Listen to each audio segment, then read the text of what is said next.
अक्षय कुमारआ 1967 मायथाइनि सेप्तेम्बर दानावहाय जोनोम मोनदोंमोन।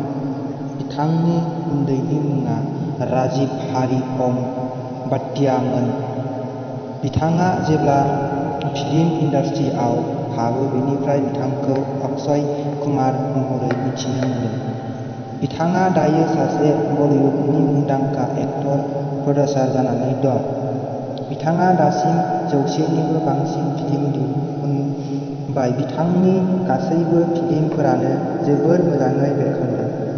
बिथाङा सासे कमेडि ट्रेजेडि एक्टर हिसाबै हिन्दी सावथुनाव बलिउडनि हिर' महरै गोख्रोङै जायगा आवग्रिनो हादों। बिथाङा भारत हादरनि थाखाय सासे डनेट होगिरि, गोरिब सुबुंफोरखौ अनसायग्रा।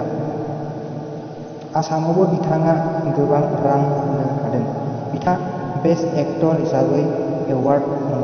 बिथांनि फिल्मफोरा खायसेफोरा फ्लपबो जाबोनो हमदों, जेरै जय किसान, नजर के सामने बायदि बायदि। बिथांनि गिबिसिन फिल्मनि मुङानो जाबाय सुकना 1991। अक्षय कुमारनि बिफाया सासे आर्मी अफिसारमोन। अक्षय कुमारआ 2001 मायथाइयाव ट्विंकल खान्नाजों जुलि जायो। ट्विंकल खान्नानि बिफानि मुङा राजेश खान्ना आरो बिमानि मुङा डिम्पल खान्ना आरो बिबोनांनि मुङा रिम्पी खान्ना। अक्षय कुमारनि माखासे भिडिअफोरखौहाय खिन्थानाय जाबाय। गिबिसिन फिल्म सुगन्ध 1991। बियो एभारेस्ट मोननो हादों बेवहाय। ओमफ्राय केलारि 1992। बियो जोबोद हिट जादों। बेनिफ्राय आसान 1993। बेवहाय फ्लप जादों।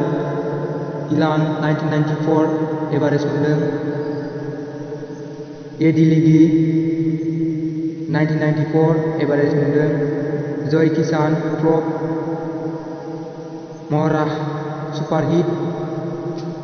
मेकिलारि टू आनारी एभारेस्ट। आमनाथ 1994 फ्लप।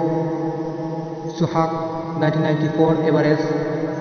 जालिम 1994 एभारेस्ट। हम नहीं बेमिसाल 1994 फ्लप। मैदान जंग 1995 फ्लप। नजर के सामने 1995 फ्लप। सबसे बड़ा खिलाड़ी हिट 1995। टू सुर में सिपाही 1996 फ्लप। खिलाड़ियों का खिलाड़ी 1996 हिट। स्पोर्ट 1996 फ्लप। लुहु की दू रैंक फ्लप।